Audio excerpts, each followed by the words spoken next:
អ្នកស្ដាប់ទាំងអស់គ្នាសូមស្វាគមន៍ជាថ្មីម្ដងទៀតមកកាន់កម្មវិធីសំណេរព្រឺព្រួយដែលតែងតែនាំយកនូវរឿងរ៉ាវប្លែកៗអត្ថកម្មបាំងនិងរន្ធត់ចិត្តមកចែកជូនប្រិយមិត្តទាំងអស់គ្នាជាប្រចាំយប់នេះយើងខ្ញុំនឹងនាំអារម្មណ៍បងប្អូនទាំងអស់គ្នាចូលទៅកាន់រឿងរ៉ាវពិតមួយដែលមិនត្រឹមតែបង្កប់នូវភាពព្រឺព្រួយប៉ុណ្ណោះទេតែថែមទាំងបានបន្សល់ទុកនូវមេរៀនជីវិតដ៏ជ្រាលជ្រៅមួយផងដែររឿងដែលយើងនឹងលើកយកមកនិទាននៅរាត្រីនេះមានចំណងជើងថាយករបស់សពគ្រោះថ្នាក់ចរាចរណ៍គ្រាន់តែឮចំណងជើងក៏ព្រឺសម្បូរហើយមែនទេតោះកុំឲ្យខាតពេលយូរជាងនេះយើងនឹងចូលទៅដល់សាច់រឿងដ៏គួរឲ្យរន្ធត់នេះទាំងអស់គ្នាសូមប្រិយមិត្តត្រៀមចិត្តត្រៀមអារម្មណ៍ឲ្យបានល្អព្រោះរឿងនេះនឹងលងបន្លាចអារម្មណ៍អ្នកស្ដាប់រហូតដល់ចប់មិនខានក្នុងពេលរាត្រីរៀងជ្រាលជ្រៅពោលពេញដោយភាពងងឹតសូន្យសុងដែលអាចនឹងធ្វើឲ្យមនុស្សជាច្រើនមានអារម្មណ៍ឯកោឬភ័យខ្លាចនៅតាមបណ្ដោយផ្លូវជាតិលេខ3ដែលធ្លាប់តែមកញឹករវល់ខ្វាត់ខ្វែងដោយយានយន្តគ្រប់ប្រភេទទាំងថ្លៃទាំងយប់នោះបានស្ងាត់បន្តិចម្ដងសំឡេងម៉ាស៊ីនឡានធំតូចដែលតែងតែបន្លឺឡើងឥតឈប់ឈរក៏បានស្ងាត់សន្សឹមបន្សល់ទុកបែកសំឡេងខ្យល់បាក់មកល្វីជាមួយភាពរងាវរបស់សត្វលិខិតនានានិងសំឡេងម៉ាស៊ីនយានយន្តតិចតួចប៉ុណ្ណោះដែលធ្វើដំណើរឆ្លងកាត់ម្ដងម្កាលវាជាពេលវេលាដែលមនុស្សភាគច្រើនកំពុងតែលងលក់ក្នុងដំណេកដ៏ស្កប់ស្កល់ប៉ុន្តែសម្រាប់អ្នកធ្វើដំណើរតាមដងផ្លូវនៅពេលយប់ជ្រៅបែបនេះគឺពិតជាត្រូវប្រុងប្រយ័ត្នខ្ពស់ណាស់នៅត្រង់ចំណុចកំណាត់ផ្លូវកោងមួយកន្លែងដែលត្រូវបានគេស្គាល់ថាជាកន្លែងដែលធ្លាប់កើតមានគ្រោះថ្នាក់ញឹកញាប់នោះពន្លឺចង្គៀងមកឡាន2បានប៉ះគ្នាមើលទៅហាក់ដូចជាកំពុងប្រណាំងយកឈ្នះគ្នាពីចម្ងាយដោយមិនបានគិតគូរពីគ្រោះថ្នាក់អ្វីឡើយពួកគេបើកយ៉ាងលឿនហាក់ដូចជាពិភពលោកនេះមានតែពួកគេពីរញាក់ភ្លាមនោះសំឡេងបុកបោកយ៉ាងខ្លាំងក៏បានលាន់ឮឡើងបន្តដោយកញ្ចក់បែកខ្ទេចខ្ទីនិងដៃក៏គិតគ្នាប្រទាបប្រតិនពេញផ្ទៃអាកាសក្នុងរាត្រីដ៏ស្ងាត់ជ្រងនោះសំឡេងនេះបានបំបែកភាពស្ងៀមស្ងាត់នៅត្រង់កន្លែងកើតហេតុទាំងស្រុងវាពិតជាលាន់ឮរំពងរហូតដល់អ្នកនៅក្បែរនោះអាចឮបានយ៉ាងច្បាស់ឧបតិហេតុដ៏អាក្រក់ពោលពេញដោយភាពសោកសៅបានកើតឡើងហើយដែលនឹងផ្លាស់ប្ដូរជីវិតមនុស្សជាច្រើនជារៀងរហូតនៅកណ្ដាលផ្លូវកំពុងដេកសន្ធឹងលើដីគឺបរិសម្នាក់ឈ្មោះលោកសុកគាត់ជាអ្នកបើកម៉ូតូដែលត្រូវបានឡានបុកពេញទំហឹងឈាមក្រហមច្រាលបានហូរស្រោចពេញខ្លួនប្រាណរបស់គាត់បង្ហូរចេញពីមុខរបួសធំដែលបណ្ដាលមកពីការប៉ះទង្គិចយ៉ាងខ្លាំងរាងកាយរបស់គាត់បានដេកនៅទីនោះគ្មានកម្រើកគ្មានសំឡេងឈ្ងោគ្មានការតស៊ូមានតែភាពស្ងៀមស្ងាត់ដ៏គួរឲ្យខ្លាចដែលបង្ហាញពីការបាត់បង់ជីវិតម៉ូតូរបស់គាត់បានខ្ទាតទៅឆ្ងាយបែកបាក់គ្មានសល់រូបរាងខ្ទេចខ្ទីប្រៀបដូចជាអេតចៃដែលត្រូវបានបោះបង់ចោលចំណែកឯអ្នកបើកបរឡានបង្កហេតុវិញបានកេតខ្លួនបាត់ខ្មាំងភាពងងឹតសូន្យសុងយ៉ាងលឿនរហ័សដោយបន្សល់ទុកតែសាកសពដែលកំពុងដេកគ្មានកម្រើកនៅកម្ដៅផ្លូវក្នុងភាពសោកនាដកម្មដ៏រន្ធត់នេះតើគេអាចធ្វើចិត្តបានយ៉ាងម៉េចទៅបន្ទាប់ពីបានបង្កហេតុហើយបើជាគេឆ្លួនបាត់ទៅវិញมันបានទាំងឈប់ដើម្បីមើលស្ថានភាពឬជួយជនរងគ្រោះសូម្បីតែបន្តិចមួយសន្ទុះក្រោយមកទើបមានអ្នកដំណើរខ្លះបានមកដល់ហើយចាប់ផ្ដើមស្រែកឆៅឡូពន្លឺចង្គៀងមុខឡានម៉ូតូរបស់អ្នកធ្វើដំណើរបានរំលេចរូបភាពដ៏សែនសោកសៅនៅកណ្ដាលផ្លូវភងមនុស្សចាប់ផ្ដើមប្រមូលផ្ដុំគ្នាបន្តិចម្ដងអ្នកខ្លះខ្សឹបខ្សៀវគ្នាអ្នកខ្លះបង្ហាញក្តីអាណិតអាសូរប៉ុន្តែគ្មាននរណាម្នាក់ហ៊ានចូលទៅជិតសាកសពរបស់លោកសុកនោះទេព្រោះខ្លាចរឿងច្បាប់ខ្លាចជាប់ពាក់ព័ន្ធខ្លាចមានបញ្ហាពួកគេគ្រាន់តែឈរមើលពីចម្ងាយដោយបង្ហាញការសោកស្ដាយប៉ុណ្ណោះក្នុងចំណងហ្វូងមនុស្សដែលកំពុងឈរមើលនោះមានបរិសម្នាក់ឈ្មោះវិតគឺជាបរិសកំសត់ម្នាក់ដែលតែងតែមានបញ្ហាលួយកាក់មិនចេះចប់មិនចេះហើយជីវិតរបស់គាត់ពោលពេញដោយភាពលំបាកវេទនាតាំងពីតូចរហូតដល់ធំគាត់ធ្លាប់ឆ្លងកាត់ការងារជាច្រើនប្រភេទប៉ុន្តែមិនដែលបានប្រាក់ចំណូលគ្រប់គ្រាន់ដើម្បីផ្គត់ផ្គង់ជីវិតខ្លួនឯងនិងសងបំណុលគេឯងនោះទេគាត់បានមកដល់កន្លែងកើតហេតុដោយចៃដន្យបន្ទាប់ពីត្រឡប់មកពីធ្វើការសំណុំអស់មួយថ្ងៃរាងកាយរបស់គាត់ហត់នឿយអស់កម្លាំងប៉ុន្តែភ្នែករបស់គាត់បានសម្លឹងទៅកាន់សាកសពរបស់លោកសុកដែលនៅតែគ្មាននរណាហ៊ានចូលចិត្តព្រោះខ្លាចរឿងច្បាប់ដូចជាឃុំបានជម្រាបអំពេញមិញនោះក្នុងចិត្តរបស់វិតមានអារម្មណ៍ឡាយឡំគ្នារវាងក្តីអាណិតអាសូរនិងគំនិតមួយដែលភក់ឡើងដោយភាពលោភលន់គាត់ដឹងថាការស្លាប់របស់មនុស្សម្នាក់ជាការបាត់បង់ដ៏ធំធេងប៉ុន្តែនៅពេលជាមួយគ្នានោះគាត់ក៏ត្រូវបានញ៉ាំញីដោយគំនិតអាក្រក់មួយដែលភក់ឡើងនៅក្នុងក្បាលរបស់គាត់ដែរគាត់មានអារម្មណ៍ថាវាជាឱកាសមួយឱកាសដែលអាចជួយឲ្យគាត់រួចផុតពីភាពក្រីក្រយ៉ាងហោចណាស់ក៏មួយរបៀបដែរតើនេះជាអ្វីតើនេះជាគំនិតរបស់មនុស្សមែនទេពន្លឺព្រះច័ន្ទក្នុងរាត្រីនោះបានរំលឹកទៅលើខ្សែដៃមានដ៏ភ្លឺចែងចាំងមួយវងដែលកំពុងជាប់នៅកដៃរបស់លោកសុក វាហាក់ដូចជាកំពុងអានតង់ចិត្តវិតយ៉ាងខ្លាំងខ្សែដៃនោះគ្រាន់តែជាវត្ថុតូចមួយប៉ុន្តែសម្រាប់វិតដែលកំពុងជាប់ការលំបាកខ្លាំងនោះវាប្រៀបដូចជាក្តីសង្ឃឹមមួយដ៏ធំធេងមាសខ្សែដៃមាសគាត់ខ្សឹបក្នុងចិត្តសំឡេងនោះហាក់ដូចជាបន្លឺឡោកពីបាតបេះដូងរបស់គាត់អានតង់គាត់ឲ្យធ្វើរឿងដ៏គួរឲ្យខ្លាចមួយកម្លាំងចិត្តដែលជំរុញដោយភាពក្រីក្រនិងភាពអស់សង្ឃឹមបានធ្វើឲ្យវិតភ្លេចអស់នូវភាពភ័យខ្លាចចំពោះសាកសពនិងកម្រៃស៊ីលធម៌របស់មនុស្សជាតិគាត់បានឆ្លៀតឱកាសដែលអ្នកដទៃកំពុងតែមមាញឹកជាមួយការហៅប៉ូលីសនិងពិភាក្សាគ្នាចូលទៅជិតសាកសពដោយប្រុងប្រយ័ត្នរាល់ជំហានដែលគាត់ដើរទៅមុខគឺពោរពេញដោយភាពតានតឹងប៉ុន្តែសាច់ក្រីលបលុនបានគ្របតំណែងអន្តធរដៃរបស់វិតបានលូកទៅចាប់កដៃរបស់លោកសុកភាពត្រជាក់ស្រាប់នៃស្បែករបស់សាកសពដែលលែងមានចលនាហើយនោះបានធ្វើឲ្យគាត់ព្រឺសម្បួរខ្ញាក់អារម្មណ៍មួយរំពាត់លុះបានធ្វើឲ្យគាត់ចង់ដកដៃចេញហើយរត់ទៅឆ្ងាយប៉ុន្តែចិត្តលោភលន់បានគ្របតំណែងលើភាពភ័យខ្លាចគាត់បានចាប់ផ្ដើមទាញខ្សែដៃនោះចេញវាហាក់ដូចជាជាប់ណែនណាស់ព្រោះវាជាខ្សែដៃដែលម្ចាស់របស់វាពាក់ជាប្រចាំវិតបានទាញម្ដងហើយម្ដងទៀតជាមួយនឹងកម្លាំងដៃមានទាំងអស់រហូតដល់ទីបំផុតខ្សែដៃមាននោះក៏របូតចេញពីដៃសាកសពគាត់បានប្រញាប់លាក់វាចូលទៅក្នុងហោប៉ៅយ៉ាងលឿនដោយមិនឲ្យនរណាម្នាក់ចាប់អារម្មណ៍ឡើយគាត់បានធ្វើពិតជាឈរមើលហេតុការណ៍ដូចធម្មតាដោយបេះដូងលោតញាប់ខត់ចង្វាក់លោតញាប់រហូតដល់គាត់មានអារម្មណ៍ថាវាស្ទើរតែលោតចេញមកក្រៅទៅហើយគ្រប់ពេលគាត់តែងតែបារម្ភថាមាននរណាម្នាក់បានឃើញទង្វើដ៏លោភលន់របស់គាត់ឡើយនៅពេលប៉ូលីសមកដល់វិតបានរៀបរួយគ្នាជាមួយហ្វូងមនុស្សហើយប្រញាប់ដើរចេញពីកន្លែងកោតហេតុនោះទាំងបេះដូងមិនស្ងប់គាត់បានដើរយ៉ាងលឿនទាំងភ័យខ្លាចថាប៉ូលីសអាចនឹងចាប់បានភាពជោគជ័យបណ្ដោះអាសន្នកៅលួចខ្សែដៃនោះបានធ្វើឲ្យគាត់មានអារម្មណ៍រំភើបប៉ុន្តែភាពភ័យខ្លាចចំពោះអ្វីដែលគាត់បានធ្វើក៏កំពុងតែចាក់ស្រែកនៅខាងក្បាលរបស់គាត់ដែរគាត់គិតថាគាត់បានគេចផុតពីគ្រោះថ្នាក់ទាំងអស់ហើយគាត់បានទទួលលួយហើយគ្មាននរណាម្នាក់ដឹងនោះទេប៉ុន្តែតើវាពិតជាអាចទៅបានមែនទេប៉ុន្មានថ្លៃក្រោយពីហេតុការណ៍ដ៏រន្ធត់នោះវុឌដែលមានចិត្តរវើរវាយលាយលំដោយការភ័យខ្លាចផងនិងការលោភលន់ផងបានសម្រេចចិត្តយកខ្សែដៃមាសដែលគាត់បានលួចនោះទៅលក់នៅឯហាងទិញលក់គ្រឿងអលង្ការមួយកន្លែងខ្ញុំអាចស្រមៃបានថាបេះដូងរបស់គាត់លោតញាប់ប៉ុណ្ណានៅពេលគាត់កំពុងកាន់ខ្សែដៃនោះតើមានភាពភ័យខ្លាចឬការលោភលន់ដែលគ្របដណ្ដប់លើកលប់ទីបំផុតគាត់ក៏បានលក់វាចេញហើយទទួលបានប្រាក់ចំនួន$2,000 $2,000ឯណោះវាពិតជាចំនួនដ៏ច្រើនសន្ធឹកសន្ធាប់សម្រាប់បរិសុទ្ធដូចជាវុឌដែលជាមនុស្សមានជីវភាពមធ្យមឬអាចថាខ្វះខាតផងគិតទៅវាអាចផ្លាស់ប្ដូរជីវិតគាត់មួយរយៈធំចំនួនជីវិតនោះវុឌបានយកតែសងបំណុលគេឯងដែលគាត់បានចំពាក់រាប់ខែរាប់ឆ្នាំមកហើយក៏បានទិញសម្ភារៈប្រើប្រាស់ចាំបាច់ខ្លះៗសម្រាប់ខ្លួនឯងផងដែរដូចជាសម្លៀកបំពាក់ថ្មីឬគ្រឿងបរិក្ខារក្នុងផ្ទះជាដើមដំបូងឡើយវុឌពិតជាមានអារម្មណ៍ធូរស្បើយនិងសប្បាយរីករាយខ្លាំងណាស់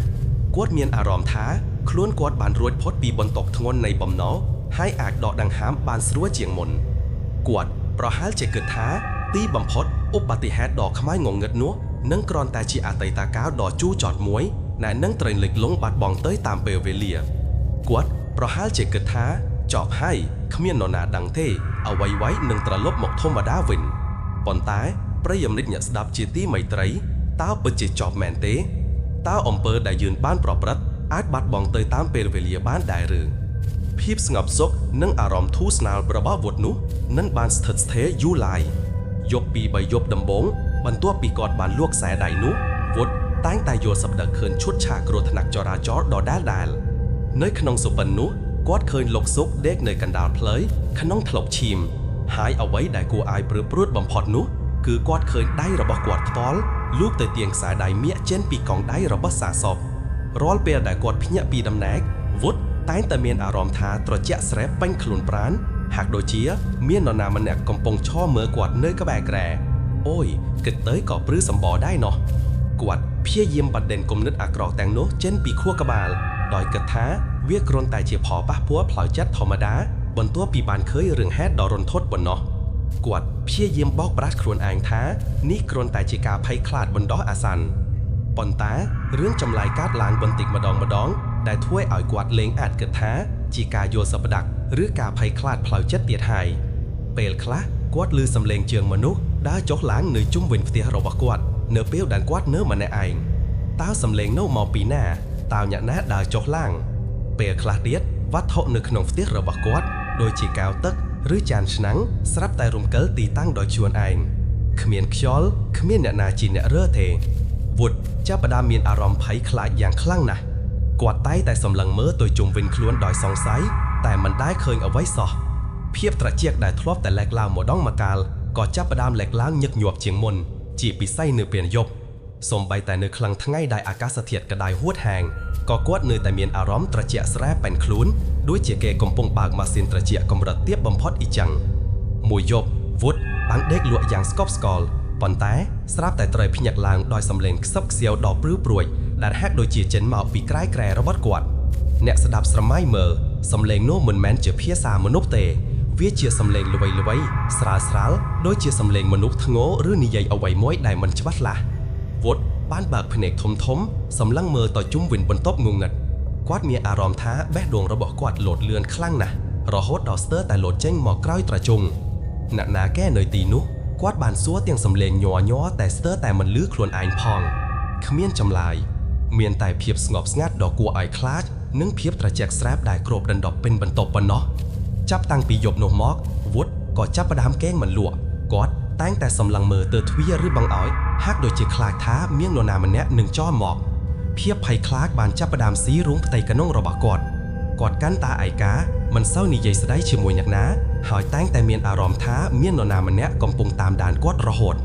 មិនថាគាត់នៅទីណាឡើយសូម្បីតែនៅកន្លែងធ្វើការក៏ដែរក៏គាត់នៅតែមិនអាចផ្ដល់អារម្មណ៍បានពេញលេងដែររូបភាពនៃលោកសុកដែលដេកស្លាប់នៅកណ្ដាលផ្លូវតែងតែលេចឡើងក្នុងគំនិតរបស់គាត់រួមជាមួយខ្សែដៃមាសដែលគាត់បានលួចវាដូចជាភាពយន្តរុនថត់ដែលចាក់ដដែលនៅក្នុងខួរក្បាលរបស់គាត់អ៊ីចឹងថ្ងៃមួយវុឌ្ឍកំពុងតែអង្គុយញ៉ាំបាយនៅក្បែរមាត់បង្អោយ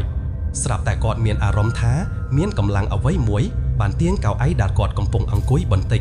គាត់ងាកក្រោយយ៉ាងលឿនប៉ុន្តែមិនឃើញអ្វីសោះបន្ទាប់មកទៀតគាត់ក៏បានឮសំឡេងកោះទ្វារផ្ទះរបស់គាត់កោះគាត់ប្រញាប់ទៅបើកទ្វារប៉ុន្តែគ្មាននរណាម្នាក់នៅទីនោះទេរឿងរ៉ាវចម្លែកទាំងនេះកាន់តែធ្វើឲ្យគាត់អស់សង្ឃឹមនិងភ័យខ្លាចជាខ្លាំងរហូតដល់គាត់ស្ទើរតែបាត់បង់សតិអារម្មណ៍ទៅហើយគាត់លែងមានសន្តិភាពក្នុងចិត្តបន្តិចណាសោះនៅត្រង់ចំណុចនេះវុឌ្ឍដឹងថារឿងទាំងអស់នេះត្រូវតែមានជាប់តាក់ទងនឹងអ្វីដែលគាត់បានធ្វើខ្សែដៃនោះវាជាបណ្ដាសាគាត់គិតនៅក្នុងចិត្តយ៉ាងច្បាស់លាស់គាត់បានព្យាយាមតាក់ទងទៅហាងដែលគាត់បានលក់ខ្សែដៃនោះដើម្បីសួររកអ្នកដែលបានទិញបន្តប៉ុន្តែម្ចាស់ហាងបានប្រាប់ថាពួកគេបានលក់វាទៅឲ្យអ្នកទិញបន្តម្នាក់ទៀតហើយពួកគេក៏មិនចាំបានច្បាស់ថាអ្នកណាជាអ្នកទិញដែរ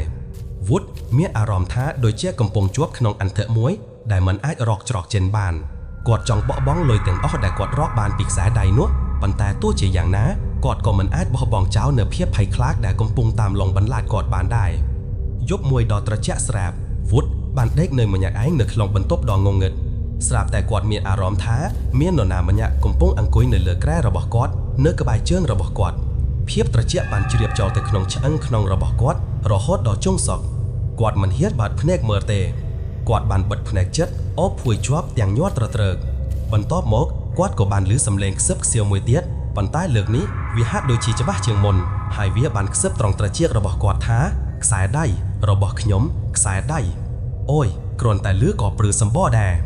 សំឡេងនោះបានធ្វើឲ្យវុឌ្ឍស្រែកឡើងដោយការភ័យខ្លាចយ៉ាងខ្លាំងណាស់គាត់បានទាត់ភួយចេញហើយស្ទុះក្រោកឈរភ្លាមគ្មាននរណាម្នាក់នៅទីនោះទេមានតែភាពស្ងៀមស្ងាត់ដ៏គួរឲ្យខ្លាចនិងភាពត្រជាក់ស្រែបដែលរំពាត់គាត់ប៉ុណ្ណោះវុឌ្ឍដឹងហើយគាត់ដឹងថាខ្មោចរបស់លោកសុកកំពុងតែតាមឡងបន្លាចគាត់ដើម្បីទាមទារនៅអ្វីដែលជារបស់ខ្លួនភាពភ័យខ្លាចបានប្រែក្លាយទៅជាភាពអស់សង្ឃឹមយ៉ាងធំធាយគាត់ដឹងហើយគាត់ដឹងថាខ្លួនគាត់លែងអាចរស់នៅដោយសុខសាន្តបានទៀតហើយគាត់បានដឹងថាទោះបីជាគាត់បានសងបំណុលគេអស់ហើយក៏ដោយក៏គាត់នៅតែជាប់បំណុលកម្មដ៏ធំមួយទៀតដែលជាបំណុលកម្មជីវិតវុឌ្ឍបានយកដៃអង្អែលមុខរបស់គាត់ហើយចាប់ផ្ដើមស្រក់ទឹកភ្នែកដោយភាពសោកស្ដាយនិងភ័យខ្លាចអ្នកស្ដាប់ជាទីមេត្រីរឿងរ៉ាវរបស់វុឌ្ឍបាននាំយើងទៅកាន់សំណួរជាច្រើនតើគាត់គួរធ្វើយ៉ាងណាតើគាត់អាចធ្វើដូចម្តេចដើម្បីឲ្យវិញ្ញាណរបស់លោកសុកបានស្ងប់ហើយឈប់តាមលងបន្លាចគាត់ទៀតខ្សែដៃនោះបានបាត់បង់ទៅហើយភាពស្ងប់ស្ងាត់របស់គាត់ក៏បាត់បង់ទៅដែរបន្ទាប់ពីយប់នោះយប់ដែលខ្ញុំបានលើកឡើងខាងដើមនេះមិនមែនជាយប់ធម្មតាឡើយវាជាយប់ដែលបានផ្លាស់ប្រួលជីវិតលោកវុឌ្ឍទាំងស្រុង ក្រោយពីបានជួបប្រទះនៅហេតុការណ៍ដ៏ព្រឺព្រួចជាច្រើនរហូតដល់មិនអាចគេងលក់អស់រយៈពេលជាច្រើនយប់នោះនៅយប់ដ៏ខ្មៅងងឹតមួយនោះលោកវុឌ្ឍពិតជាមិនបានបិទភ្នែកទាល់តែសោះម៉ោងដើរបន្ទាប់គ្នាពីម៉ោង1ទៅម៉ោង2ពីម៉ោង2ទៅម៉ោង3តែភ្នែករបស់គាត់នៅតែបើកធ្លុងសម្លឹងមើលពីដានដោយភាពភ័យខ្លាចរន្ធត់សំឡេងកណ្ដឹងជួងវត្តដែលតែងតែបន្លឺឡើងរាល់ពេលយប់ហាក់ដូចជាខ្សឹបខ្សៀវអំពីវាសនាអាក្រក់របស់គាត់ភាពត្រជាក់ស្រែបដែលតែងតែរត់ចូលក្នុងខ្លួនរបស់គាត់ជានិច្ចនោះហាក់ដូចជាកំពុងតែសាយភាយកាន់តែខ្លាំងឡើងរហូតដល់ធ្វើឲ្យគាត់រងាងរន្ធត់មិនត្រឹមតែប៉ុណ្ណោះគាត់តែងតែមានអារម្មណ៍ថាមានភ្នែកមួយគូកំពុងតែសម្លឹងមើលគាត់ពីជ្រុងណាមួយនៃបន្ទប់ភ្នែកនោះគឺភ្នែករបស់លោកសុកភាពភ័យខ្លាចនេះបានស៊ីរួងផ្ទៃក្នុងរបស់គាត់យ៉ាងខ្លាំងរហូតដល់ធ្វើឲ្យគាត់បាត់បង់កម្លាំងកំហែងទាំងស្រុងរាងកាយរបស់គាត់ស្គៀងស្គមទឹកមុខស្លែស្លាំងភ្នែករង្វង់ខ្មៅស្រអាប់ហាក់ដូចជាមនុស្សគ្មានវិញ្ញាណ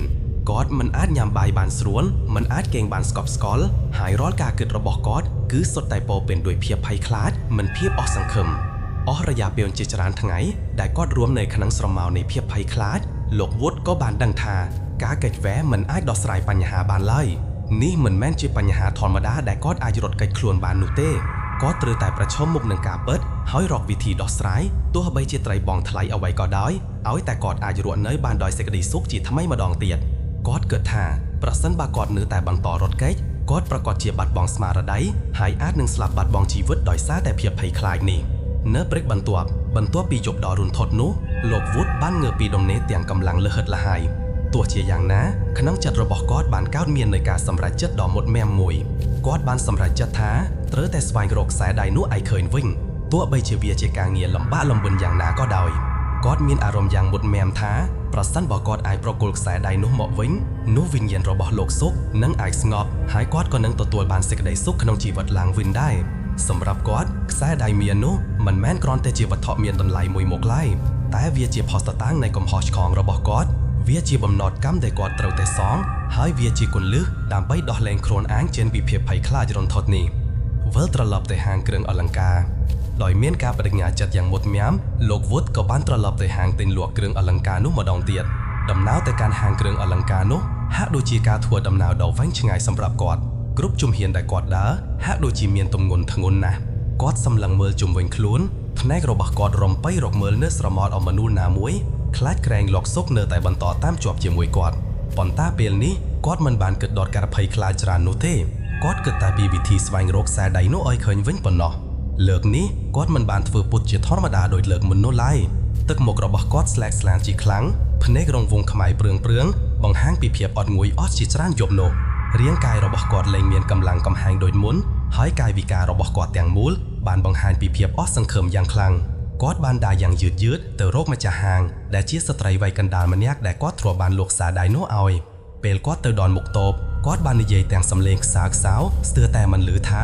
បងស្រីខ្ញុំពិតជាត្រូវការជំនួយបងស្រីណាស់ខ្ញុំដឹងថាវាជាការរំខានប៉ុន្តែខ្ញុំពិតជាត្រូវដឹងថាអ្នកណាបានទិញខ្សែដៃមាសដែលខ្ញុំបានលក់កាលពីប៉ុន្មានខែមុននោះសំឡេងរបស់គាត់ស្អកបន្តិចហើយគាត់មើលទៅបាក់ទឹកចិត្តជាខ្លាំង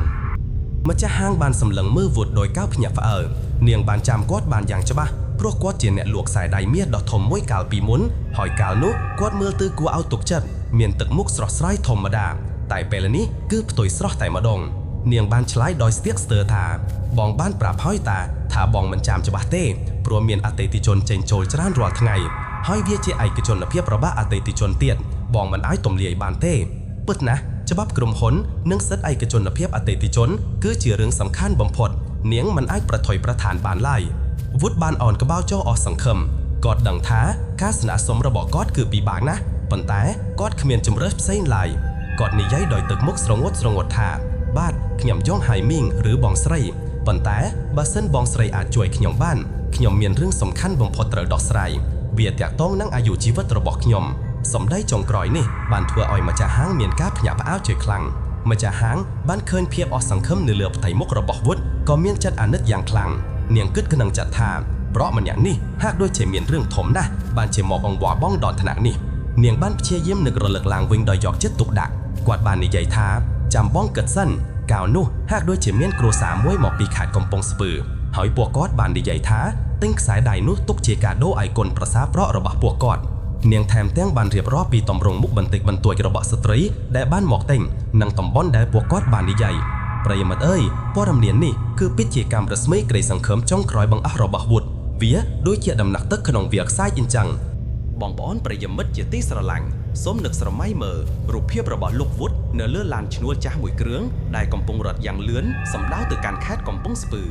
នៅកំងហៅប៉ៅអៅរបស់គាត់គឺមានលុយតិចតួចណាស់ដែលជាលុយចុងក្រោយបង្អស់របស់គាត់បន្ទាប់ពីការចំណាយខ្ជះខ្ចាយនិងការបាត់បង់ការងារការសម្រេចចិត្តចាកចេញពីភ្នំពេញគឺមិនមែនជាការងាយស្រួលឡើយគាត់បានគិតហើយគិតទៀតអស់រយៈពេលជាច្រើនថ្ងៃការភ័យខ្លាចបានតាមឡងបន្លាចគាត់ជារៀងរាល់យប់រាល់ថ្ងៃរហូតដល់គាត់ដឹងថាបើគាត់មិនបានធ្វើអ្វីមួយដើម្បីកែប្រែទេជីវិតរបស់គាត់នឹងត្រូវវិនាសទៅជាមិនខានគាត់សម្រេចចិត្តយកលុយតិចតួចនេះមកផ្នើនឹងជោគវាសនារបស់ខ្លួនដោយសង្ឃឹមថានឹងអាចរកឃើញខ្សែដៃមាសនោះមកវិញរាល់ដង្ហើមរបស់គាត់គឺពោពេញទៅដោយភាពភ័យខ្លាចភាពមិនប្រកបប្រជានិងអារម្មណ៍វិបដិសារីដែលបានតាមឡងបន្លាចគាត់ជាច្រើនខែមកហើយកៅអីឡានដែលរឹងក្លិនប្រេងម៉ាស៊ីនចាស់ៗឡាយលោមនឹងក្លិនផ្សែងហុយចូលតាមបង្អួចបន្ថែមនូវភាពមិនស្រណុកក្នុងចិត្តរបស់គាត់សម្លឹងមើលទៅខាងក្រៅបង្អួចឃើញតែវាលស្រែពណ៌បៃតងលាតសន្ធឹងឆ្ងាយប៉ុន្តែនៅក្នុងចិត្តរបស់គាត់គឺមានតែភាពងងឹតសូងៗនិងភាពឯកោរាល់ពេលដែលឡានរត់ជន់ដុំគ្រោះឬរអាក់រអួលនៅលើផ្លូវលំ Wood តែងតែមានអារម្មណ៍ថាវិញ្ញាណរបស់លោកសុកកំពុងតែតាមជាប់ជាមួយគាត់វាមិនមែនជាការភ័យខ្លាចធម្មតានោះទេបងប្អូនវាជាអារម្មណ៍ត្រជាក់ស្រែបស្រាវដែលជ្រាបចូលដល់ឆ្អឹងខ្នងធ្វើឲ្យរោមសក់របស់គាត់ព្រឺក្បាលក្បាច់ហើយរូបភាពរបស់លោកសុកតែងតែរំលេចឡើងនៅក្នុងមនសិការរបស់គាត់ទាំងមុខស្លែកស្លាំងទាំងភ្នែកសម្លឹងមើលមកគាត់ហាក់ដូចជាចោទប្រកាន់ហាក់ដូចជាទាមទារនៅយុត្តិធម៌គាត់ព្យាយាមបិទភ្នែកព្យាយាមមិនគិតប៉ុន្តែសំឡេងខ្សឹបខ្សៀវដោយខ្ជុលបោករំហយហយតែងតែលេចឡើងថាហេតុអ្វីបានជាឯងធ្វើបែបនេះ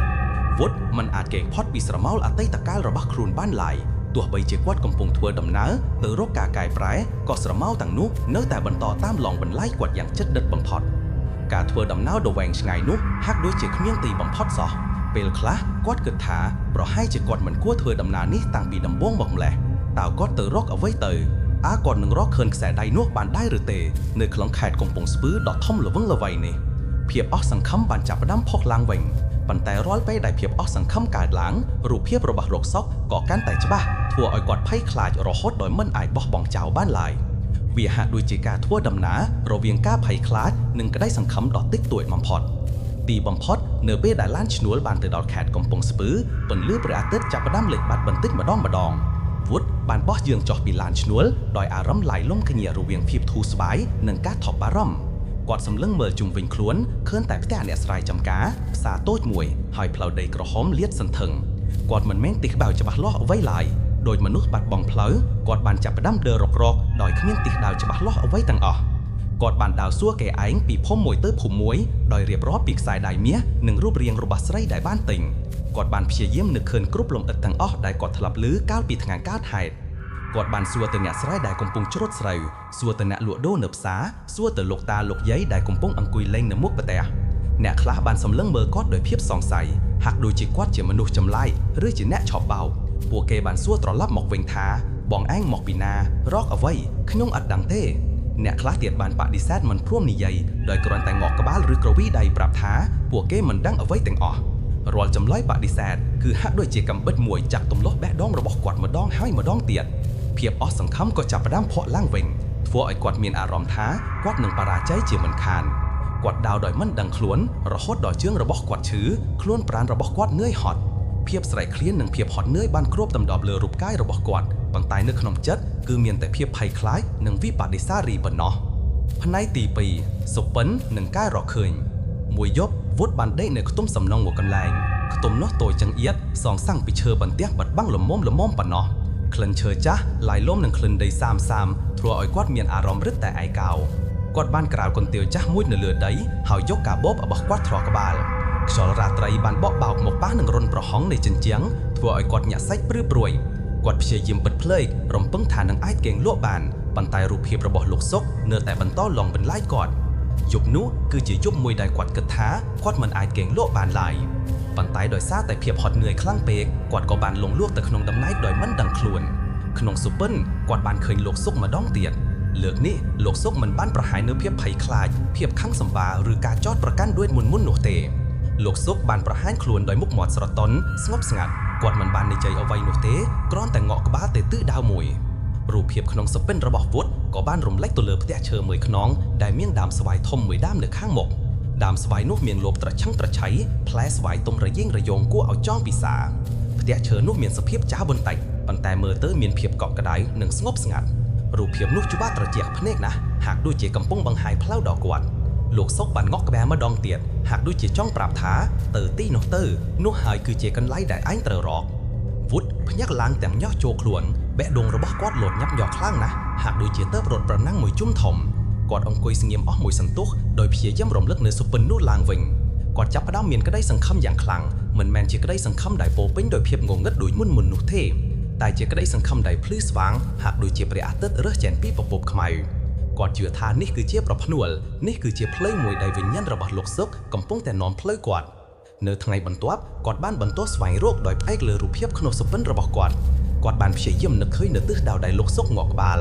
លគាត់បានដើរសួរគេឯងម្ដងទៀតប៉ុន្តែលើកនេះគាត់មិនសួរបែបភ័យខ្លាចដូចមុនទៀតទេគាត់សួរដោយមានក្តីសង្ឃឹមគាត់បានដើររាប់គីឡូម៉ែត្រឆ្លងកាត់វាលស្រែឆ្លងកាត់ភូមិតូចៗរាល់ផ្ទះឈើរាល់ដើមស្វាយធំគាត់តែងតែផ្ទៀងផ្ទាត់ជាមួយនឹងរូបភាពក្នុងសុពិនរបស់គាត់ដើរដោយមិនបានគិតដល់ភាពនឿយហត់ភាពស្រេកឃ្លានឡើយនៅក្នុងចិត្តរបស់គាត់គឺមានតែរូបភាពផ្ទះឈើនិងដើមស្វាយធំនោះប៉ុណ្ណោះជារឿងដែលពុំនឹកស្មានដល់បន្ទាប់ពីការស្វែងរកអស់ជាច្រើនម៉ោងវុឌ្ឍបានរកឃើញផ្ទះនោះមែនវាជាផ្ទះឈើមួយខ្នងចាស់ល្មមដែលមានដើមស្វាយដ៏ធំមួយដងនៅខាងមុខត្រឈឹងត្រឆៃដូចទៅនឹងរូបភាពក្នុងសុពិនរបស់គាត់បេះបិទបេះពេលគាត់ឃើញផ្ទះនោះបេះដូងរបស់គាត់ក៏លោតញាប់ញ័រយ៉ាងខ្លាំងគាត់មានអារម្មណ៍ភ្ញាក់ផ្អើលរំភើបនិងភ័យខ្លាចក្នុងពេលតែមួយគាត់បានឈរនៅមុខផ្ទះនោះអស់មួយសន្ទុះធំដោយមិនហ៊ានបោះជើងទៅមុខភាពជោគជ័យមួយជើងបានដតហើយប៉ុន្តែភាពភ័យខ្លាចនៃការប្រឈមមុខក៏បានកើតមានឡើងដែរផ្នែកទី3ការប្រឈមមុខជាមួយស្ត្រីចំណាស់បន្ទាប់ពីប្រមូលភាពក្លាហានបានពេញខ្លួនវុឌ្ឍបានដើរទៅកោះទ្វារសំឡេងកោះទ្វាររបស់គាត់ហាក់ដូចជាលឿនណាស់ធ្វើឲ្យបេះដូងរបស់គាត់រឹតតែលោតញាប់ញ័រខ្លាំងមិនយូរប៉ុន្មានស្ត្រីវ័យចំណាស់ម្នាក់បានចេញមុខបើកទ្វារគាត់មានសក់ស្កៅស្ទើរពេញក្បាលមុខជ្រាវជ្រួញប៉ុន្តែភ្នែករបស់គាត់មើលទៅមានភាពមេត្តាវុឌ្ឍបានរៀបរាប់រឿងរ៉ាវរបស់គាត់ដោយប្រយ័ត្នប្រយែងដោយមិនបានលាតត្រដាងការពិតទាំងអស់ឡើយគាត់គ្រាន់តែនិយាយថាគាត់ជាមិត្តរបស់ម្ចាស់ខ្សែដៃហើយគាត់បានធ្វើឲ្យវាបាត់បង់ដោយអចេតនាឥឡូវគាត់ចង់យកវាមកវិញទឹកមុខរបស់គាត់ស្លែកស្លាំងបង្ហាញពីភាពភ័យខ្លាចនិងភាពបារម្ភប៉ុន្តែភាពសម្ដែងរបស់គាត់គឺពោពេញទៅដោយភាពស្មោះត្រង់គាត់បាននិយាយថាជំរាបសួរមៀងក្នុងបាតឈ្មោះវុឌ្ឍក្នុងពិតជាមានរឿងរំខានមៀងបន្តិចហើយគឺថាខ្ញុំមានខ្សែដៃមៀងមួយខ្សែដែលជាខ្សែដៃរបស់មុតខ្ញុំបានធ្វើឲ្យវាបាត់បង់ដោយអចេតនាហើយខ្ញុំដឹងថាខ្សែដៃនោះត្រូវបានលួចមកទីនេះខ្ញុំពិតជាចង់សុំមៀងប្រគល់ខ្សែដៃនោះមកឲ្យខ្ញុំវិញព្រោះវាមានតម្លៃផ្លូវចិត្តណាស់សម្រាប់មិត្តរបស់ខ្ញុំស្ត្រីចំណាស់នោះបានសម្លឹងមើលវុឌ្ឍយ៉ាងយកចិត្តទុកដាក់គាត់មើលពីក្បាលដល់ចុងជើងហាក់ដូចជាកំពុងពិនិត្យមើលថាតើក្មេងប្រុសម្នាក់នេះនិយាយការពិតឬក៏កំពុងកុហកមួយសន្ទុះក្រោយមកគាត់បានសារភាពថាគាត់ពិតជាបានទិញខ្សែដៃនោះពិតមែនចាស់កូនមៀងពិតជាបានទិញខ្សែដៃនោះមែនខ្សែដៃនោះខ្ញុំបានទិញឲ្យកូនប្រសារប្រុសរបស់ខ្ញុំកូនខ្ញុំពិតជាស្រឡាញ់វាណាស់តើមានរឿងអ្វីកើតឡើងស្ត្រីចំណាស់បាននិយាយដោយសំឡេងទន់ភ្លក់តែមានការងឿងឆ្ងល់វុឌ្ឍឃើញដូច្នេះក៏មានអារម្មណ៍ភ័យខ្លាចគាត់ដឹងថាបើគាត់និយាយការពិតទាំងអស់គាត់អាចនឹងមិនទទួលខ្សែដៃនោះមកវិញឡើយគាត់ក៏បានប្រាប់ពីក្តីព្រួយបារម្ភរបស់គាត់ថាខ្សែដៃនេះមានតម្លៃផ្លូវចិត្តខ្លាំងណាស់សម្រាប់ម្ចាស់ដើមហើយគាត់ចង់ប្រគល់វាវិញដើម្បីឲ្យម្ចាស់ដើមបានស្ងប់ចិត្តគាត់បានសន្យាទិញខ្សែដៃថ្មីមួយទៀតឲ្យកូនប្រសាររបស់គាត់ចំនួនវិញដោយទឹកចិត្តស្មោះត្រង់និងការសោកស្ដាយពិតប្រាកដគាត់បាននិយាយទាំងដង្ហើមញាប់ញ័រថាមៀងអើយខ្ញុំពិតជាដឹងគុណមៀងណាស់ប្រសិនបើមៀងអាចយល់ព្រមតាមសំណើរបស់ខ្ញុំដឹងថាកូនប្រសារមៀងស្រឡាញ់វាណាស់ប៉ុន្តែខ្សែដៃនេះវាមានរឿងរ៉ាវដ៏សែនសោកសៅនៅពីក្រោយវាម្ចាស់ដើមរបស់វាគាត់បានបាត់បង់ជីវិតទៅហើយខ្សែដៃនេះគឺជាអនុស្សាវរីយ៍ចុងក្រោយរបស់គាត់ខ្ញុំពិតជាចង់ប្រគល់វាទៅគ្រួសារគាត់វិញដើម្បីឲ្យពួកគេបានស្ងប់ចិត្តហើយខ្ញុំសន្យាថានឹងទិញខ្សែដៃមាសថ្មីមួយទៀតដែលស្អាតជាងនេះឲ្យកូនប្រសារមៀងជាមិនខានស្ត្រីចំណាស់នោះបានរំជួលចិត្តនឹងសម្ដីរបស់វុឌ្ឍគាត់មើលឃើញពីភាពស្មោះត្រង់និងវិបដិសារីនៅក្នុងផ្នែករបស់យុវជនម្នាក់នេះគាត់បានយល់ព្រមប្រគល់ខ្សែដៃនោះមកវិញហើយក៏បានទៅយកខ្សែដៃនោះចេញពីក្នុងផ្ទះមួយសន្ទុះក្រោយមកខ្សែដៃមាសនោះក៏បានមកកាន់នៅក្នុងដៃរបស់វុឌ្ឍវិញដោយបេះដូងរបស់គាត់លោតញាប់ញ័រយ៉ាងខ្លាំងគាត់កាន់ខ្សែដៃនោះជាប់នឹងដៃហាក់ដូចជាកំពុងតែកាន់កំណប់ទ្រព្យដ៏មានតម្លៃបុណ្យប្រសើរ ខ្សែដៃមាសដែលកាលពីមុនជាវត្ថុដែលគាត់លោភលន់ចង់បានវត្ថុដែលបាននាំគាត់ទៅរកផ្លូវខុសផ្លូវដ៏ខ្មៅងងឹតតែឥឡូវនេះខ្សែដៃនោះហាក់ដូចជាមិនមែនជាវត្ថុធម្មតាទៀតឡើយវាបានคล้ายទៅជាភស្តុតាងដ៏រស់រវើកនៃកំហុសដ៏ធ្ងន់ធ្ងររបស់គាត់ដែលបានបណ្ដាលឲ្យលោកសុកបាត់បង់ជីវិតវាជាភស្តុតាងដែលរំលឹកគាត់ជានិច្ចអំពីទង្វើដ៏ខៅខៅរបស់ខ្លួនតែទន្ទឹមនឹងនោះបងប្អូនដឹងទេវាថែមទាំងបានคล้ายទៅជាក្តីសង្ឃឹមសម្រាប់អនាគតមួយដ៏ភ្លឺស្វាងសម្រាប់វុឌ្ឍផងដែរវាជាក្តីសង្ឃឹមនៃការលាងចម្រាស់បាបកម្មក្តីសង្ឃឹមនៃការស្វែងរកសេចក្តីសុខក្នុងចិត្តឡើងវិញខ្សែដៃនេះមិនមែនគ្រាន់តែជាគ្រឿងអលង្ការមួយដុំនោះទេតែវាជាបន្ទុកមួយដ៏ធ្ងន់ដែលវុឌ្ឍបានសែងរែកជាប់ខ្លួនអស់ជាច្រើនខែរាល់ពេលដែលគាត់ប៉ះខ្សែដៃនោះឬសូម្បីតែនឹកឃើញដល់វាកម្លាំងនៃកំហុសបានចាក់ស្រោចពេញបេះដូងរបស់គាត់ធ្វើឲ្យគាត់មានអារម្មណ៍វិលវល់ថប់បារម្ភឬព្រួយច្រហត់វាដូចជាច្រវាក់ដែលចង់គាត់ជួបនឹងវិញ្ញាណរបស់លោកសុកមិនឲ្យគាត់មានសេរីភាពផ្លូវចិត្តឡើយភាពភ័យខ្លាចបានដកជាប់ក្នុងខ្លួនវុឌ្ឍរាល់យប់រាល់ថ្ងៃគាត់មិនអាចដេកលក់ស្រួលបានឡើយព្រោះតែរូបភាពនៃសុកលោកសុកតែងតែលងបន្លាចគាត់សំឡេងខ្សឹបសៀវភាពត្រជាក់ស្រែបបានคล้ายទៅជាផ្នែកមួយនៃជីវិតប្រចាំថ្ងៃរបស់គាត់ហាក់ដូចជាវិញ្ញាណរបស់លោកសុកកំពុងតាមទាយុត្តិធម៌តែឥឡូវនេះខ្សែដៃនោះបានត្រឡប់មកវិញហើយវុឌ្ឍបានយល់ថាមកឈោបាយតែមួយគត់ដើម្បីរំដោះខ្លួនពីការធ្វើទរណកម្មផ្លូវចិត្តទាំងនេះគឺការប្រគល់ខ្សែដៃនេះទៅកាន់ម្ចាស់ពិតប្រាកដវិញម្ចាស់ដែលជាសមាជិកគ្រួសារនៃសុកលោកសុកវាជាជំហានដំបូងនៃដំណើរឆ្ពោះទៅរកការប្លែកចិត្តនិងការលាងចម្រាស់បាបកម្មរបស់គាត់អារម្មណ៍ស្ទាក់ស្ទើរភ័យខ្លាចខ្មាស់អៀននៅតែដកជាប់ក្នុងខ្លួនវុឌ្ឍគាត់ដឹងថាការប្រឈមមុខជាមួយគ្រួសារលោកសុកគឺជារឿងមួយដ៏លំបាកនោះផុតនៃជីវិតរបស់គាត់តើពួកគេនឹងមានប្រតិកម្មបែបណាតើពួកគេនឹងស្អប់គាត់ដែរឬទេប្រសិនបើពួកគេដឹងការពិតសំណួរទាំងនេះបានវិលវល់ក្នុងខួរក្បាលរបស់វុឌ្ឍឥតឈប់ឈរតែទោះជាយ៉ាងណាក្តីសង្ឃឹមនៃការរំដោះខ្លួនពីតារុណកម្មផ្លូវចិត្តបានជំរុញឲ្យវុឌ្ឍមានភាពក្លាហានដុំកែងក្នុងការបោះជំហានទៅមុខបន្ទាប់ពីបានសាយដៃមកវិញជំហានបន្ទាប់គឺត្រូវស្វែងរកគ្រួសាររបស់លោកសុកវុឌ្ឍបានត្រឡប់មកភ្នំពេញវិញដំណើរត្រឡប់មកភ្នំពេញលើកនេះមិនដូចពេលមុនឡើយពេលមុនគាត់ត្រឡប់មកវិញដោយចិត្តលោភលន់និងភាពងងឹតតែលើកនេះគាត់ត្រឡប់មកវិញដោយចិត្តមួយដែលពោពេញដោយវិបត្តិដេសានិងបំណងចង់កែប្រែខ្លួនរាល់ជំហានដែលគាត់ដើរគាត់មានអារម្មណ៍ថាដីកំពុងរង្គើហាក់ដូចជាកំហុសរបស់គាត់កំពុងតាមទាន់គាត់បានទៅសាលាឆត់ទៀនមួយដែលជាកន្លែងដែលត្រូវបានជួយរៀបចំសពលោកសុកកាលពីមុនពេលចូលដល់ទីនោះវុឌ្ឍស្រាប់តែមានអារម្មណ៍ថាបរិយាកាសទាំងមូលបានคล้ายទៅជាត្រជាក់ស្រែបរំលឹកគាត់ទៅដល់ថ្ងៃដែលគាត់បានប្រទះឃើញសពលោកសុកសាលាឆត់ទៀននោះជាទីកន្លែងដែលតែងតែជួយដល់ជនរងគ្រោះឬសពដែលគ្មានទីពឹងដែរគាត់បានសួរនាំពីព័ត៌មានលម្អិតអំពីគ្រួសារសុកពេលកំពុងសួរវុឌ្ឍមានអារម្មណ៍ថាបេះដូងរបស់គាត់លោតញាប់ញ័រខ្លាំងណាស់គាត់ភ័យខ្លាចថាអ្នកដែលគាត់សួរនោះអាចនឹងសង្ស័យគាត់ឬអាចនឹងដឹងពីកំពើអាក្រក់របស់គាត់តែគាត់នៅតែព្យាយាមធ្វើមុខស្ងួតធូរជាមិនដឹងអ្វីទាំងអស់ដើម្បីកុំឲ្យគេចាប់អារម្មណ៍គាត់សុំព័ត៌មានពីឈ្មោះគុលសាទីលំនៅរួមទាំងរឿងរ៉ាវរបស់លោកសុកដែលបានបន្សល់ទុកគាត់បានដឹងថាលោកសុកជាអ្នករកស៊ីតូចតាចម្នាក់ដែលតែងតែជួយគ្រួសារដោយស្មោះត្រង់គ្រួសាររបស់លោកសុករស់នៅយ៉ាងលំបាកវេទនាហើយលោកសុកគឺជាសរសៃទ្រូងរបស់គ្រួសារព័ត៌មាននេះបានធ្វើឲ្យវុឌ្ឍកាន់តែមានអារម្មណ៍ឈឺចាប់និងសោកស្ដាយចំពោះទង្វើរបស់ខ្លួនបន្ទាប់ពីទទួលព័ត៌មានរួចវុឌ្ឍបានធ្វើដំណើរទៅកាន់ផ្ទះរបស់លោកសុកដែលជាផ្ទះតូចមួយនៅចៃក្រុងភ្នំពេញផ្លូវទៅផ្ទះនោះគឺជាផ្លូវលំដីក្រហមដែលមានព្រៃដុះព័ទ្ធជុំវិញរាល់ជំហានដែលវុឌ្ឍដើរគឺគាត់ពោពេញដោយអារម្មណ៍ភ័យខ្លាចនិងភាពស្ទាក់ស្ទើរតើគាត់គួរតែបន្តទៅមុខឬគួរតែបែរក្រោយវិញតែរូបភាពនៃវិញ្ញាណលោកសុកដែលតែងតែលងបន្លាចគាត់បានជំរុញឲ្យគាត់បន្តដំណើរទៅមុខទៀតនៅពេលដែលគាត់ទៅដល់មុខផ្ទះរបស់លោកសុកគាត់បានឃើញទិដ្ឋភាពមួយដែលធ្វើឲ្យបេះដូងរបស់គាត់ស្ទើរតែរលាយផ្ទះនោះគឺជាផ្ទះឈើប្រក់សង់កស៊ីតូចមួយដែលមើលទៅចាស់ទ្រុឌទ្រោមហាក់ដូចជាកំពុងតែរងចាំថ្ងៃបាក់បែកជុំវិញផ្ទះមានតែស្លឹកឈើនិងធូលីដីនៅខាងមុខផ្ទះគាត់បានឃើញស្ត្រីចំណាស់ម្នាក់ដែលមានទុកមុខជ្រីវជ្រួញនិងស្លេកស្លាំងកំពុងអង្គុយបួងសួងនៅមុខរូបថតលោកសុកក្បែរគាត់មានក្មេងៗតូចៗ2នាក់កំពុងតែអោនមុខចោះទំនងជាកំពុងបួងសួងជាមួយយាយរបស់ពួកគេក្មេងៗទាំងនោះមើលទៅស្លៀកពាក់រហែកនិងស្គមស្កាយទិដ្ឋភាពនេះបានធ្វើឲ្យវុឌ្ឍស្រក់ទឹកភ្នែកដោយមិនដឹងខ្លួនគាត់បានដឹងថាគាត់មិនមែនគ្រាន់តែបានប្លន់យកទ្រព្យសម្បត្តិលោកសុកនោះទេតែគាត់បានប្លន់យកសរសៃទ្រូងនៃគ្រួសារមួយដែលកំពុងរស់នៅយ៉ាងវេទនាស្រាប់ទៅហើយវុឌ្ឍបានដើរចូលទៅជិតបន្តិចម្ដងដោយមានអារម្មណ៍ថាជើងរបស់គាត់ធ្ងន់ដូចរែកថ្មគាត់អោនក្បាលចុះដោយក្តីគោរពនិងកំហុសសំឡេងរបស់គាត់ញ័រតិចៗខណៈដែលគាត់ព្យាយាមនិយាយ ជំរាបសួរមីងខ្ញុំឈ្មោះវុឌ្ឍខ្ញុំពិតជាសោកស្ដាយណាស់ចំពោះការបាត់បង់របស់មីងពាក្យទាំងនេះបានចេញពីមាត់របស់គាត់ដោយកាន់តែខ្មីខ្មោះម្ដាយរបស់លោកសុកបានងើបមកឡើងសម្លឹងមើលវុឌ្ឍដោយក្រាសែភ្នែកងឿងឆ្ងល់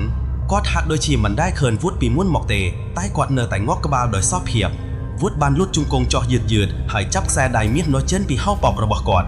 ់រាល់ចលនារបស់គាត់គឺពោពេញទៅហើយដោយភាពភ័យខ្លាចលង្ការគោរពខ្សែដៃមាសនោះបានលែងឃើញមកភឿចាញ់ចាំងនៅថងដៃរបស់វុឌ្ឍគាត់បានលូកដៃទៅកាន់ម្ដាយរបស់លោកសុកដោយប្រយ័ត្នមីងខ្ញុំដឹងថានេះមិនអាចស្ដារអ្វីដែលបានបាត់បង់ទៅវិញបានឡើយតែនេះគឺជាខ្សែដៃរបស់លោកសុកខ្ញុំបានរកឃើញវាហើយខ្ញុំបានយកវាមកប្រកួតជូនមីងវិញ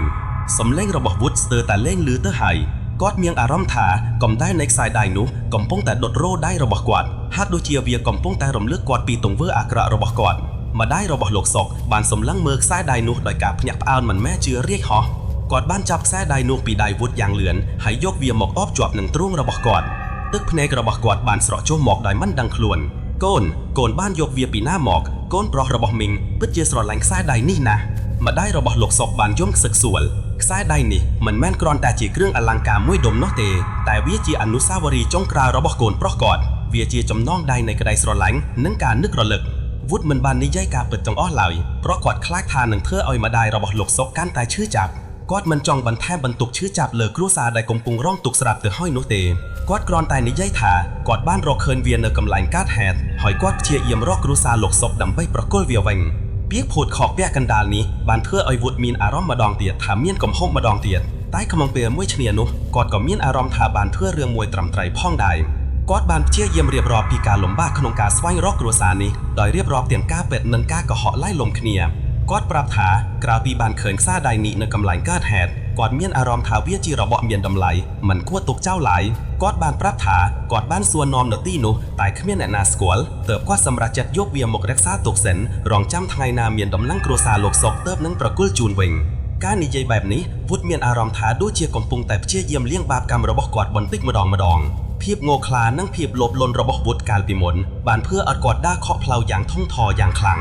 ងតែឥឡូវនេះគាត់បានព្យាយាមកែប្រែហើយគាត់បានបង្ហាញពីបំណងចង់កែប្រែខ្លួនដោយចាប់ផ្ដើមពីការសងបំណុលកម្មនេះបន្ទាប់ពីប្រគល់ខ្សែដៃនោះរួចវុឌ្ឍមានអារម្មណ៍ធូរស្រាលយ៉ាងខ្លាំងណាស់វាដូចជាបន្ទុកដ៏ធ្ងន់មួយបានរបួសចេញពីស្មារបស់គាត់អារម្មណ៍ត្រជាក់ស្រេបសំឡេងព្រឺព្រួចដែលតែងតែលងបន្លាចគាត់រាល់យប់រាល់ថ្ងៃបានរលាយបាត់អស់មួយរំភេទគាត់មានអារម្មណ៍ថាវិញ្ញាណរបស់លោកសុកបានស្ងប់ហើយវិញ្ញាណដែលរងចាំយុត្តិធម៌ឥឡូវនេះបានទទួលនូវសន្តិភាព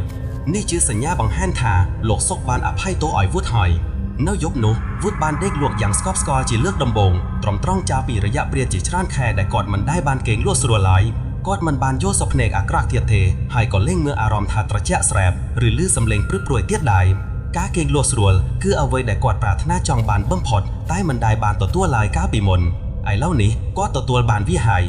គាត់គេងដោយគ្មានការភ័យខ្លាចគ្មានការព្រួយបារម្ភគ្មានរូបភាពដ៏រន្ធត់ណាមួយមកលួងបន្លាចវាជាការគេងមួយដ៏មានន័យសម្រាប់វុឌ្ឍព្រោះវាជាការចាប់ផ្ដើមនៃជីវិតថ្មីមួយទោះជាយ៉ាងណាបទពិសោធន៍ដ៏រន្ធត់នេះបានផ្លាស់ប្ដូរជីវិតរបស់វុឌ្ឍទាំងស្រុងគាត់បានដឹងថា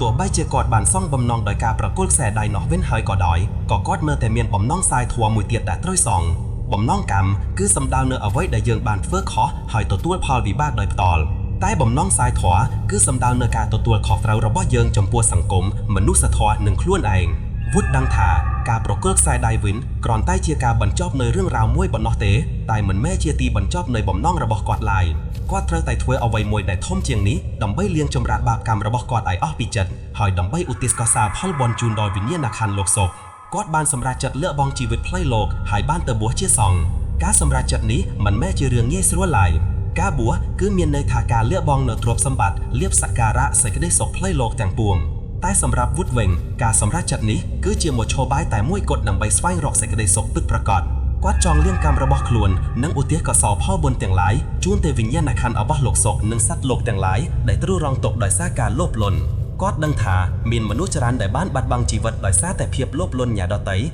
ដូចករណីរបស់លោកសុកដែរការបួសជាសង្ឃគឺជាការលះបង់ដ៏ធំធេងមួយដែលបង្ហាញពីការប្រែចិត្តដោយស្មារតីរបស់វុឌ្ឍគាត់បានចូលទៅក្នុងវត្តអារាមមួយដែលពោពេញទៅដោយភាពស្ងប់ស្ងាត់និងសន្តិភាពដូចដែលយើងបានដឹងកាលពីវគ្គមុនវុឌ្ឍដែលធ្លាប់បានប្រព្រឹត្តកំហុសឆ្គងដ៏ធ្ងន់ធ្ងរនោះបានសម្រេចចិត្តបួសជាព្រះសង្ឃ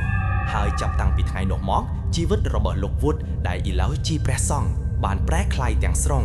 ហើយលោកបានរស់នៅក្នុងវត្តដោយសេចក្តីស្ងប់សេចក្តីស្ងប់នេះមិនមែនគ្រាន់តែជាភាពស្ងៀមស្ងាត់នៃទីអារាមនោះទេតែជាភាពស្ងប់សុខចេញពីបេះដូងរបស់លោកផ្ទាល់បន្ទាប់ពីរាត្រីជាច្រើនដែលលោកធ្លាប់បានរងទុក្ខវេទនាដោយសារវិបត្តិវិសារីនិងការឡងបន្លាចដោយអតីតកាលឥឡូវនេះបន្ទុកទាំងនោះត្រូវបានរំលាងចោលហើយក្នុងនាមជាព្រះសង្ឃលោកបានខិតខំសិក្សាព្រះធម៌យ៉ាងយកចិត្តទុកដាក់លោកមិនត្រឹមតែអានគម្ពីរទេតែបានព្យាយាមស្វែងយល់នូវអត្ថន័យជ្រាលជ្រៅនៃព្រះពុទ្ធវចនៈអំពីកម្មផលត្រៃលក្ខណ៍និងការរំលត់ទុក្ខរាល់ថ្ងៃនោះលោកបានចំណាយពេលយ៉ាងច្រើនក្នុងការចម្រើនភាវនាធ្វើសមាធិដើម្បីអប់រំចិត្តឲ្យបរិសុទ្ធនិងឲ្យមានសតិបញ្ញាកាន់តែច្បាស់លាស់ការធ្វើសមាធិនេះហើយដែលបានជួយឲ្យលោកអាចប្រឈមមុខនឹងអតីតកាលរបស់ខ្លួនដោយមិនភ័យខ្លាចតែក៏មាននូវមេត្តាធម៌ចំពោះខ្លួនឯងនិងអ្នកដទៃមិនត្រឹមតែប៉ុណ្ណោះលោកវុឌ្ឍបានធ្វើបុណ្យកុសលជាច្រើននេះមិនមែនត្រឹមតែការថ្វាយបង្គំទេតែជាការចូលរួមចំណែកក្នុងសកម្មភាពសង្គមដូចជាជួយដាំដើមឈើក្នុងវត្តការសម្អាតបរិវេណវត្តការជួយឧបត្ថម្ភដល់កុមារកំព្រាឬក៏សូម្បីតែការធ្វើការអប់រំធម៌ដល់ពុទ្ធបរិស័ទរាល់ទង្វើល្អទាំងនេះគឺជាការលាងចម្រាស់នៅអំពើអាក្រក់ដែលលោកបានប្រព្រឹត្តកាលពីមុនព្រមទាំងបង្កើតនូវកុសលផលបុណ្យថ្មីៗសម្រាប់ខ្លួនលោកនិងសម្រាប់ឧទ្ទិសដល់អ្នកដទៃរាល់ពេលដែលលោកបានឧទ្ទិសបុណ្យលោកតែងតែនឹកឃើញដល់លោកសុខការនឹកឃើញនេះមិនមែនជាការភ័យខ្លាចទៀតទេតែជាការរំលឹកដល់មេរៀនជីវិតដ៏សំខាន់មួយនិងការបង្ហាញនូវមេត្តាចិត្តពិតប្រាកដលោកបានអធិស្ឋានសូមឲ្យវិញ្ញាណរបស់លោកសុខបានទៅកាន់សុគតិភពការអធិស្ឋាននេះគឺចេញពីបេះដូងដែលពោរពេញដោយក្តីសង្ឃឹមនិងការយល់ដឹងថាការអភ័យទោសនិងការលះបង់គឺជាផ្លូវតែមួយគត់ទៅកាន់សេចក្តីសុខពិតប្រាកដជាចុងប្រាំងខ្លីសំណេរព្រឺព្រួតសូមជូនពរប្រិយមិត្តអ្នកស្ដាប់ទាំងអស់គ្នាជួបប្រទះតែសេចក្តីសុខគ្រប់ទិវារាត្រីជួបគ្នាយប់បន្ទាត់